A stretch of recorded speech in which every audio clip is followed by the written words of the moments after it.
ਉਹਨੇ ਕਿਹਾ ਵੀ ਗੰਗਾ ਦਾ ਪਾਣੀ ਤੁਹਾਡਾ ਜਿੰਨਾ ਮਰਜ਼ੀ ਪਵਿੱਤਰ ਹੋਏ, ਪਰ ਜਿਹੜਾ ਬੇਗੁਨਾਹ ਦਾ ਖੂਨ ਰਸ਼ੀਅਨ ਐਂਬੈਸਡਰ ਦੇ ਹੱਥਾਂ 'ਤੇ ਲੱਗਾ ਹੋਇਆ ਹੈ ਉਹ ਧੋਤਾ ਨਹੀਂ ਜਾ ਸਕਦਾ।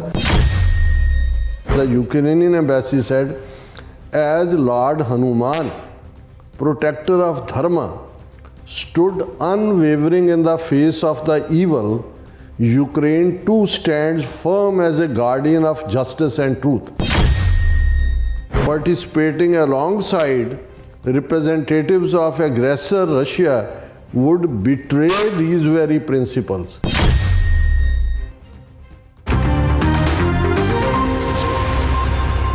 Viewers welcome back on program. So viewers ਗੱਲਬਾਤ ਕਰਨ ਜਾ ਰਹੇ ਹਾਂ ਕਿ ਅੱਜ ਕੱਲ੍ਹ ਭਾਰਤੀ ਹਾਕਮ ਜਿਹੜੇ ਨੇ ਬਾਹਰਲੇ ਮੁਲਕਾਂ ਦੇ ਐਂਬੈਸਡਰਾਂ ਨੂੰ ਕੁੰਭ ਮੇਲੇ ਵਿੱਚ ਲਿਜਾਉਣ 'ਤੇ ਲੱਗੇ ਹੋਏ ਨੇ ਔਰ ਇਸ ਸੰਬੰਧੀ ਯੂਕਰੇਨ ਦੇ ਐਂਬੈਸਡਰ ਨੇ ਭਾਰਤ ਦਾ ਸੱਦਾ ਠੁਕਰਾਉਂਦਿਆਂ ਕਿਹਾ ਹੈ ਕਿ ਉਹ ਕਦੇ ਵੀ ਰੂਸ ਦੇ ਐਂਬੈਸਡਰ ਨਾਲ ਕੁੰਭ ਮੇਲੇ 'ਚ ਨਹੀਂ ਜਾਏਗਾ ਔਰ ਐਂਬੈਸਡਰ ਦਾ ਕਹਿਣਾ ਹੈ ਕਿ ਰੂਸ ਦੇ ਹੱਥਾਂ 'ਤੇ ਬੇਗੁਨਾਹ ਯੂਕਰੇਨ ਦੇ ਲੋਕਾਂ ਦਾ ਖੂਨ ਲੱਗਾ ਹੋਇਆ ਹੈ, ਸੋ ਉਹ ਗੰਗਾ ਦੇ ਪਾਣੀ ਨਾਲ ਧੋਤਾ ਨਹੀਂ ਜਾ ਸਕਦਾ। ਸੋ ਇਸ ਬਾਰੇ ਆਪਾਂ ਗੱਲਬਾਤ ਕਰਨ ਜਾ ਰਹੇ ਹਾਂ। ਸੋ ਅਸੀਂ ਚਾਹਾਂਗੇ ਕਿ ਤੁਸੀਂ ਇਸੇ ਤਰ੍ਹਾਂ ਬਣੇ ਰਹਿਣਾ, ਦੇਖਣ ਸੁਣ ਲਈ ਐਂਡ ਲਿਖਣ ਲਈ ਤੁਹਾਡਾ ਸਭ ਦਾ ਬਹੁਤ ਬਹੁਤ ਧੰਨਵਾਦ ਜੀ। ਰਾਜ ਸਾਹਿਬ ਕੀ ਕਹਿਣਾ ਚਾਹੋਗੇ? ਦੇਖੋ, ਕੱਲ੍ਹ ਵੀ ਅਸੀਂ ਜ਼ਿਕਰ ਕੀਤਾ ਸੀ ਕਿ ਇੱਕ ਪਾਸੇ ਚਾਈਨਾ ਨੇ ਆਰਟੀਫਿਸ਼ੀਅਲ ਇੰਟੈਲੀਜੈਂਸ ਦੇ ਵਰਲਡ ਦੇ ਵਿੱਚ ਡੀਪ ਸੀਕ ਐਪ ਲਾਂਚ ਕਰਕੇ ਇੱਕ ਉਹ ਕ੍ਰਿਸ਼ਮਾ ਕਰ ਦਿਖਾਇਆ ਹੈ ਕਿ ਜਿੱਥੇ ਅਮਰੀਕਾ ਦੇ ਵੱਡੇ ਵੱਡੇ ਜਾਇੰਟ ਜਿਨ੍ਹਾਂ ਨੇ $500 ਮਿਲੀਅਨ ਪੂਲ ਕਰਕੇ ਜੋ ਆਪਣਾ ਸੌਦਾ ਵੇਚ ਰਹੇ ਸੀ ਜਿਸ ਕਿਸਮ ਦਾ ਉਸ ਐਪ ਦਾ, ਉਹ ਉਹਨਾਂ ਨੇ $5 ਬਿਲੀਅਨ ਦੇ ਵਿੱਚ ਕਰ ਦਿਖਾਇਆ। ਔਰ ਈਵਨ ਉਹਨਾਂ ਦੇ ਆਪਣੇ ਇੱਕ ਦੋ ਯੂਟਿਊਬਰ ਕਹਿ ਰਹੇ ਸੀ ਕਿ ਵੀ ਦੇਖੋ ਉੱਥੇ ਜਿਹੜੇ ਇਹ ਗਿਆਨ ਦਾ ਚਾਨਣ ਹੈ ਜਾਂ ਚਾਈਨਾ ਨੇ ਇਲਮ ਦੀ ਦੁਨੀਆ 'ਚ ਕਿੰਨਾ ਮੁਕਾਮ ਹਾਸਲ ਕੀਤਾ ਹੈ ਕਿ ਅਮਰੀਕਾ ਨੂੰ ਹੈਰਤ ਦੇ ਵਿੱਚ ਪਾ ਦਿੱਤਾ ਹੈ ਔਰ ਕਿੰਨੇ ਹਜ਼ਾਰ ਕਰੋੜ ਡਾਲਰ ਜਿਹੜੇ ਨੇ ਉਹ ਮਾਰਕੀਟ 'ਚੋਂ ਸ਼ੇਅਰ ਬਾਜ਼ਾਰਾਂ 'ਚੋਂ ਉੱਡ ਗਏ ਔਰ ਸਭ ਤੋਂ ਵੱਡਾ ਉਹਨੂੰ ਬਲੱਡ ਬਾਥ ਕਿਹਾ ਜਾਂਦਾ ਹੈ ਇਨ ਦਾ ਸ਼ੇਅਰ ਮਾਰਕੀਟ। ਅਤੇ ਦੂਸਰੇ ਪਾਸੇ ਭਾਰਤ ਵਾਲੇ ਇਸ ਗੱਲ 'ਤੇ ਲੱਗੇ ਨੇ ਵੀ ਨਾਸਾ ਨੇ ਦੇਖੋ ਕਿੰਨੀਆਂ ਖੂਬਸੂਰਤ ਤਸਵੀਰਾਂ ਖਿੱਚੀਆਂ ਨੇ ਕੁੰਭ ਦੇ ਵਿੱਚ ਜਿਹੜਾ ਉਹ ਡੁਬਕੀ ਲਾਉਣ ਦੀ। ਔਰ ਅੱਜ ਵੀ ਜੇ ਹੁਣ ਤਾਂ ਚਲੋ ਕਿੰਨਿਆਂ ਨੇ ਨਹਾ ਕੇ ਉੱਥੇ ਪਤਾ ਨਹੀਂ ਕਿੰਨਾ ਕੁ ਗੰਦ ਹੋਰ ਛੱਡਿਆ, ਲੇਕਿਨ ਵੈਸੇ ਹੀ ਗੰਗਾ ਜਦੋਂ ਤਾਂ ਅਸੀਂ ਸੁਣਦੇ ਆਏ ਹਾਂ ਵੀ ਈਵਨ ਇੱਕ ਸਟੇਜ 'ਤੇ ਫਰਾਂਸ ਗੌਰਮੈਂਟ ਨੇ ਪਤਾ ਨਹੀਂ ਕਿੰਨੇ 100 ਮਿਲੀਅਨ ਹੈਲਪ ਕੀਤੀ ਸੀ ਕਿ ਵੀ ਗੰਗਾ ਪਿਓਰੀਫਾਈ ਅੱਜ ਤੱਕ ਸਾਫ਼ ਨਹੀਂ। ਅੱਜ ਵੀ ਜਿਹਨੂੰ ਇਹ ਤ੍ਰਿਵੇਣੀ ਕਹਿੰਦੇ ਨੇ ਜਿੱਥੇ ਸਰਸਵਤੀ ਤਾਂ ਇੱਕ ਮਿਥੀਕਲ ਬਣ ਗਈ ਕਿ ਗੰਗਾ ਤੇ ਜਮਨਾ ਮਿਲਦੀਆਂ ਨੇ, ਪ੍ਰਯਾਗਰਾਜ ਇਹਦਾ ਨਾਂ ਹੁਣ ਰੱਖਿਆ ਇਲਾਹਾਬਾਦ 'ਚ ਕਿਉਂਕਿ ਮਹਾਕੁੰਭ 3-4 ਥਾਵਾਂ 'ਤੇ ਵੱਖੋ ਵੱਖਰੇ ਉਜੈਨ ਦੇ ਵਿੱਚ, ਨਾਸਿਕ ਦੇ ਵਿੱਚ, ਹਰਿਦੁਆਰ ਦੇ ਵਿੱਚ ਔਰ ਪ੍ਰਯਾਗਰਾਜ ਇਲਾਹਾਬਾਦ।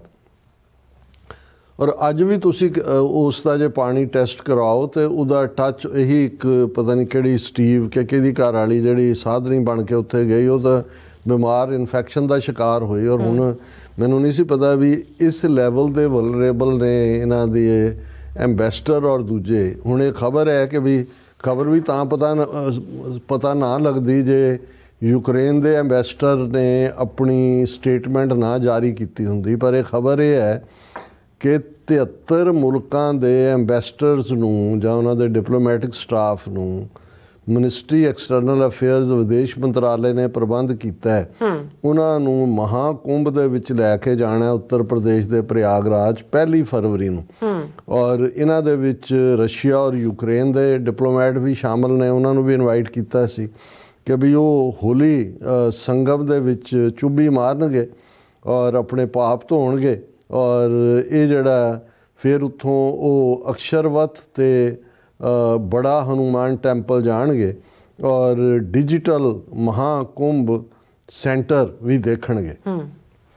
ਖਬਰ ਨੂੰ ਪਹਿਲਾਂ ਦੇਖਦੇ ਹੀ ਕਿ ਵੀ ਇਹ ਤਾਂ ਬੜੇ ਹਾਈਜੀਨ ਔਰ ਦੂਜੀ ਕਰਨ ਵਾਲੇ ਨੇ, ਇਹਨਾਂ ਨੂੰ ਨਹੀਂ ਪਤਾ ਹੈ ਵੀ ਉੱਥੇ ਕੀ ਹੈ। ਪਰ ਜੇ ਹੁਣ ਯੂਕਰੇਨ ਵਾਲੇ ਨੇ ਠੀਕ ਸਟੈਂਡ ਲਿਆ, ਉਹਨੇ ਕਿਹਾ ਕਿ ਵੀ ਔਰ ਇਹ ਕਿਉਂਕਿ ਖਬਰ ਤਾਂ ਮੈਂ ਕੱਲ੍ਹ ਵੀ ਦੇਖੀ ਸੀ ਕਿ ਵੀ ਜਿਹੜਾ ਇਹਨਾਂ ਦਾ ਕਾਂਗਰਸ ਦਾ ਪ੍ਰੈਜ਼ੀਡੈਂਟ ਹੈ ਮਲਿਕਾਰਜੁਨ ਖਾਰਗੇ, ਉਹਨੇ ਇੱਕ ਬਿਆਨ ਦਿੱਤਾ ਕੁੰਭ ਦੇ ਉੱਤੇ ਜਿਹਨੂੰ ਲੈ ਕੇ ਬੀਜੇਪੀ ਉਹਦੇ ਪਿੱਛੇ ਪੈ ਗਈ। ਪਹਿਲਾਂ ਮੈਂ ਮਲਿਕਾਰਜੁਨ ਖਾਰਗੇ ਦਾ ਬਿਆਨ ਜਿਹੜਾ ਉਹ ਰਿਪੀਟ ਕਰਦਾ।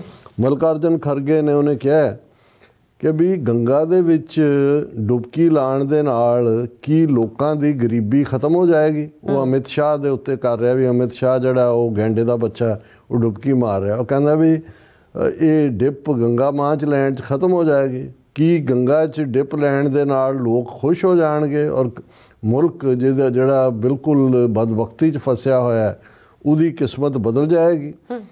I don't understand why these people compete to spend thousands of rupees and take a dip in the Ganga. ਹੁਣ ਇੱਕ ਪਾਸੇ ਤਾਂ ਸਵਾਲ ਇਹ ਹੈ ਵੀ ਜਿਹੜੀ ਟੈਕਸ ਪੇਅਰ ਮਨੀ ਦਾ ਅਰਬਾਂ ਰੁਪਈਆ ਹੈ ਉਹ ਪਾਣੀ ਦੀ ਤਰ੍ਹਾਂ ਬਹਾਇਆ ਜਾ ਰਿਹਾ, ਲੱਖ ਲੱਖ ਦੇ ਟੈਂਟ ਲੱਗੇ ਹੋਏ ਨੇ, ਕੀ ਹੈ ਸਭ ਪੁਜਾਰੀਆਂ ਦੇ ਉੱਥੇ ਇਕੱਠੇ ਕਰਨ ਦਾ। ਔਰ ਇੱਕ ਤੁਸੀਂ ਇੰਨੇ ਵੱਡੇ ਲੋਕਾਂ ਨੂੰ ਜਿਹੜਾ ਹਨੇਰੇ ਦੇ ਵਿੱਚ ਧੱਕ ਰਹੇ ਹੋ, ਇਹਦਾ ਕੰਪੈਰੀਜ਼ਨ ਇਸ ਲਈ ਯੂਟਿਊਬਰਸ ਨੇ ਕੀਤਾ ਵੀ ਇੱਕ ਪਾਸੇ ਤਾਂ ਚਾਨਣ ਦੀ ਗੱਲ ਹੈ ਵੀ ਚਾਈਨਾ ਨੇ ਆਲਮੋਸਟ ਉਸੇ ਪੀਰੀਅਡ 47-48 ਪੀਰੀਅਡ ਚਾਈਨਾ ਵੀ ਆਜ਼ਾਦ ਹੁੰਦਾ ਹੈ। ਅੱਜ ਜੇ ਅਮਰੀਕਾ ਦੀ ਇਕਨੋਮੀ $29 ਟ੍ਰਿਲੀਅਨ ਹੈ, ਚਾਈਨਾ $22-23 ਟ੍ਰਿਲੀਅਨ ਤੇ ਹੈ। ਜਿਹੜੀ ਲੇਟੈਸਟ ਜਿਹੜੀ ਸਾਇੰਸ ਔਰ ਟੈਕਨੋਲੋਜੀ ਦੀ ਦੁਨੀਆ 'ਚ ਆਰਟੀਫਿਸ਼ੀਅਲ ਇੰਟੈਲੀਜੈਂਸ ਹੈ, ਆ ਜਿਹੜੀ ਉਹਨਾਂ ਨੇ ਐਪ ਲਾਂਚ ਕੀਤੀ ਹੈ ਡੀਪ ਸੀਕ, ਉਹਨੇ ਹਿਲਾ ਕੇ ਰੱਖ ਦਿੱਤਾ ਕਿ ਵੀ ਚਾਈਨਾ ਕਿੱਥੇ ਖੜਾ ਹੈ ਮਿਲੀਟੈਰਲੀ, ਉਹਨਾਂ ਦਾ ਓਵਰਆਲ ਪੱਖ।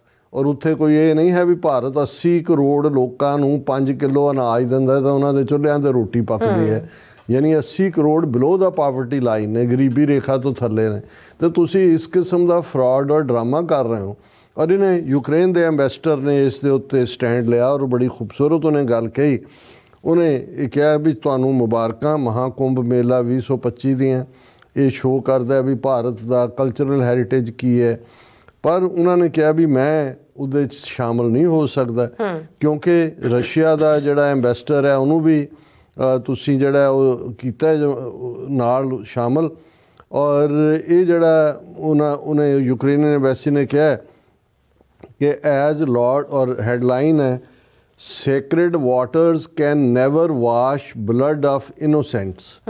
Ukrainian protest Russia's presence at Mahakumbh. ਉਹਨੇ ਕਿਹਾ ਵੀ ਗੰਗਾ ਦਾ ਪਾਣੀ ਤੁਹਾਡਾ ਜਿੰਨਾ ਮਰਜ਼ੀ ਪਵਿੱਤਰ ਹੋਏ ਪਰ ਜਿਹੜਾ ਬੇਗੁਨਾਹ ਦਾ ਖੂਨ ਰਸ਼ੀਅਨ ਐਂਬੈਸਡਰ ਦੇ ਹੱਥਾਂ 'ਤੇ ਲੱਗਾ ਹੋਇਆ ਹੈ ਉਹ ਧੋਤਾ ਨਹੀਂ ਜਾ ਸਕਦਾ।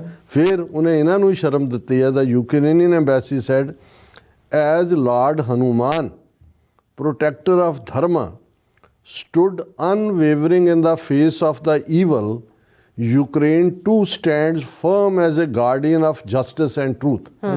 ਇਹਨਾਂ ਦੇ ਸਿਰ 'ਚ ਇਹਨਾਂ ਦੀਆਂ ਜੁੱਤੀਆਂ ਮਾਰ ਰਹੇ ਕਿ ਤੁਸੀਂ ਆਪਣੇ ਹਨੂਮਾਨ ਦਾ ਜ਼ਿਕਰ ਕਰਦੇ ਹੋ ਕਿ ਜੀ ਉਹ ਤਾਂ ਬੜਾ ਧਰਮ ਦਾ ਰੱਖਿਅਕ ਹੈ, ਉਹਦੇ ਜਿੰਨੀਆਂ ਮਰਜ਼ੀ ਉਹਦੇ ਸਾਹਮਣੇ ਬੁਰਾਈ ਹੋਏ ਖੜਾ। ਅਸੀਂ ਉਸ ਹਨੂਮਾਨ ਵਾਂਗ ਹੈ ਕਿ ਅਸੀਂ ਜਸਟਿਸ ਔਰ ਟਰੂਥ ਦੇ ਲਈ ਖੜੇ, ਪਾਰਟਿਸਿਪੇਟਿੰਗ ਅਲੋਂਗਸਾਈਡ representatives of aggressor Russia would betray these very principles. ਕਿ ਜੇ ਅਸੀਂ ਉਹੀ ਕਾਤਲ ਰੂਸ ਜਿਹਦੇ ਹੱਥਾਂ 'ਤੇ ਹਜ਼ਾਰਾਂ ਯੂਕਰੇਨੀਅਨ ਬੇਗੁਨਾਹ ਦਾ ਖੂਨ ਹੈ ਕਰਦੇ ਹਾਂ, ਫਿਰ ਅਸੀਂ ਧਰਮ ਵੱਲ ਪਿੱਠ ਕਰ ਰਹੇ ਹੋਵਾਂਗੇ। Thus the ambassador of Ukraine will avoid participation on this occasion. ਕਿ ਭਾਈ ਅਸੀਂ ਇਹਦੇ 'ਚ ਪਾਰਟਿਸਿਪੇਟ ਨਹੀਂ ਕਰਾਂਗੇ। ਔਰ ਇਹ ਅਸੀਂ ਸਮਝ ਇਹ ਹੈ ਮੋਰਲ ਪੋਜੀਸ਼ਨ। ਬਿਲਕੁਲ। ਨਾਲੇ ਤਾਂ ਵੈਸੇ ਬਚ ਗਏ ਕਿਸੇ ਇਨਫੈਕਸ਼ਨ ਤੋਂ ਲੇਕਿਨ ਨਾਲ ਦੀ ਨਾਲ ਇਹਨਾਂ ਨੂੰ ਦੱਸਦਾ ਕਿ ਵੀ ਤੁਸੀਂ ਜਿਹੜਾ ਇੱਕ ਗੁਨਾਹਗਾਰ ਔਰ ਬੇਗੁਨਾਹ ਦੋਨਾਂ ਨੂੰ ਇੱਕ ਪਲੜੇ 'ਚ ਰੱਖ ਕੇ ਤੇ ਇਹ ਕਹੋ ਕਿ ਜੀ ਅਸੀਂ ਇਹਦੇ ਨਾਲ ਵੀ ਹਾਂ ਇਹਦੇ ਨਾਲ ਵੀ ਹਾਂ, ਇਹ ਸਾਨੂੰ ਕਬੂਲ ਨਹੀਂ ਹੈ। ਸੋ ਅਸੀਂ ਐਪਰੀਸ਼ੀਏਟ ਕਰਦੇ ਹਾਂ ਜੋ ਪੋਜੀਸ਼ਨ ਯੂਕਰੇਨੀਅਨ ਐਂਬੈਸਡਰ ਨੇ ਲਈ ਹੈ। ਜੀ ਰਾਜ ਸਾਹਿਬ ਤੁਹਾਡਾ ਬਹੁਤ ਬਹੁਤ ਧੰਨਵਾਦ। ਸੋ ਅਥਾ ਲੈਣ ਬ੍ਰੇਕ ਵਿਊਅਰਸ ਤੁਸੀਂ ਕਿਤੇ ਨਹੀਂ ਜਾਣਾ, ਮਿਲਦੇ ਹਾਂ ਛੋਟੇ ਜਿਹੇ ਬ੍ਰੇਕ ਤੋਂ ਬਾਅਦ।